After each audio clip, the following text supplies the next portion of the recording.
We want justice. We want justice. We want justice. We want justice.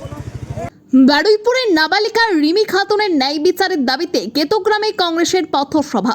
বারুইপুরের 12 বছরের নাবালিকা রিমি খাতুনের ন্যায় বিচার এবং অভিযুক্তদের দৃষ্টান্তমূলক শাস্তির দাবিতে বৃহস্পতিবার কেতুগ্রাম বিধানসভার ফুটি সাঁকো মোড়ে জাতীয় কংগ্রেসের উদ্যোগে একটি পথসভা অনুষ্ঠিত হয়। সভায় সভাপতিত্ব করেন কেতুগ্রাম কংগ্রেস নেতা শেখ আবু বক্কর। উপস্থিত ছিলেন অমিত কুমার মণ্ডল, আতিকুর রহমান, মফিরুল কাশেম এবং যুব নেতা মুক্তাদুর রহমান সহ দলের অন্যান্য নেতাকর্মীরা। বক্তারা বারুইপুরের 12 বছরের নাবালিকা রিমি খাতুনের মৃত্যুর ঘটনায় গভীর শোক এবং ক্ষোভ প্রকাশ করেন। তারা অবিলম্বে নিরপেক্ষ তদন্তের মাধ্যমে প্রকৃত অপরাধীদের চিহ্নিত করে কঠোর এবং দৃষ্টান্তমূলক শাস্তির দাবি জানান। পাশাপাশি ভবিষ্যতে এই ধরনের নৃশংস ঘটনা যাতে আর না ঘটে তার জন্য প্রশাসনের কাছে কঠোর পদক্ষেপ গ্রহণের আহ্বান জানান। পথসভায় উপস্থিত কংগ্রেস নেতা কর্মীরা রিমি খাতুনের পরিবারের প্রতি সমবেদনা জানিয়ে ন্যায় বিচারের দাবিতে তাদের আন্দোলন আগামী দিনেও জারি থাকবে বলে জানান। আমির মণ্ডলের রিপোর্ট, সুন্দর বাংলা নিউজ। আসার পর একের পর এক ধর্ষণ, খুন, রাহাজানি হতেই চলেছে। জাতীয় কংগ্রেস একমাত্র বিকল্প যে বিজেপিকে হটাতে পারে এবং দুষ্কৃতীদের সঠিকভাবে সাজা দিতে পারে। আপনাদের কাছে অনুরোধ যে আপনারা জাতীয় কংগ্রেসের হাত শক্ত করুন আর রিমি খাতুন যাতে বিচার পায় তারই প্রতিবাদে আমরা কেতুগ্রাম বিধানসভা এই আদিত্যে আমরা একটা প্রতিবাদ সভা করছি। এই প্রতিজ্ঞার জন্য আমরা আজকে রাস্তায় নেমেছি। আর এই সভাটা যিনি করেছেন আমার আতিকুল ভাইকে আমি অসংখ্য ধন্যবাদ জানাই। আর একজন আমার ভাই আছে মুক্তাদুর ভাই, ছোট ছোট ছেলে, এদেরকে পুলিশ পারমিশন দেয়নি, তাই আমরা মাইক করতে পারিনি। মাইকের কোনো দরকার নেই, জাতীয় কংগ্রেসের মুখই যথেষ্ট।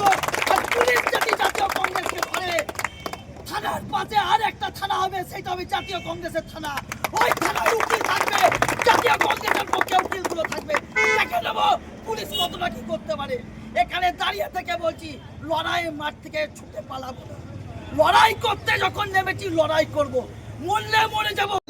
আমাদের শ্রীমতী ইন্দিরাজি যখন পাকিস্তানকে দু টুকরো করে ভাগ করে দিয়েছে, আমরা জাতীয় কংগ্রেস আমরা পৃথিবীর কোনো শক্তিও পরোয়া করি না। আমরা মানুষের জন্য রাজনীতি করি, আমরা মানুষের জন্য আছি, মানুষের জন্য লড়াই করে যাবো। আর আমরা পৃথিবীর কোনো শক্তিও পরোয়া করি না, আমরা কোনো জেলকে ভয় করি না।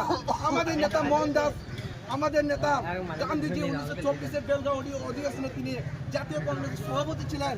সেই গান্ধীজির প্রতি আজকে কি দেখলাম, আজকে বিজেপি যখন এই পশ্চিমবাংলায় ক্ষমতা এলো, জাতির জন্য গান্ধীজি যিনি দেশ স্বাধীনে যার সবচেয়ে ভূমিকা, সেই জাতির জন্য গান্ধীজির মুক্তিতে আমাদের কি করলো, তারপর বস্তা চাপিয়ে দিল, তার প্রতি নক্কারজনক অবস্থা সৃষ্টি করলো বিজেপি। আজকে বিজেপি আজকে এই যে আপনাদের এলাকায় যে বিজেপি এমএলএ হয়েছে, সে কিন্তু জাতীয় কংগ্রেসের প্রধান বলে গেলে আমরা তার পরিচয় দিচ্ছি একসময় জাতীয় কংগ্রেস ছিল। আজ মমতা ব্যানার্জির যে বড় বড় লাফাচ্ছে, সে মমতা ব্যানার্জি যে মুখ্যমন্ত্রী সেটাও জাতীয় কংগ্রেসের প্রধান। আজকে শুভেন্দু অধিকারী যে লাফাচ্ছে, সেও জাতীয় কংগ্রেসের প্রধান। সুতরাং জাতীয় কংগ্রেস ছাড়া কোনো শক্তি গড়ে উঠে হবে না। আর জাতীয় কংগ্রেস হচ্ছে একটা সমুদ্র, একটা ভাঙ্গা আবার সমুদ্র গড়ে উঠে যাবে। আপনারা বিশ্বাস করুন, বর্তমানে অনেক পর্যবেক্ষণ বলে দিয়েছে খুব তাড়াতাড়ি রাহুল গান্ধী 2029-এর দেশের প্রধানমন্ত্রী আছে। তাই আপনাদের কাছে পরজোরে একটাই নিবেদন, কোনো আঞ্চলিক দল নয়, কোনো আইএসএফ নয়, কোনো সিপিএম নয়, দেশকে বাঁচাতে গেলে, রাহুল গান্ধীর হাতকে শক্ত করতে গেলে, সেই শ্রীমতী ইন্দিরা গান্ধীর মতো মহান লিডারকে যদি আমরা অমর হয়ে রাখতে চাই, ভারতের জাতীয় কংগ্রেসের আমাদের কোনো বিকল্প নেই। সর্বশেষ আমি দু জাতির কথা বলে আমি আমার বক্তব্য জানতে চাই। আমাদের হিন্দু শাস্ত্রে এবং মুসলিম শাস্ত্রে আমি কথা বলে আজকে হিন্দু ধর্ম এবং মুসলিম শাস্ত্রের কথা বলে আমি আমার বক্তব্য শেষ করতে চাই।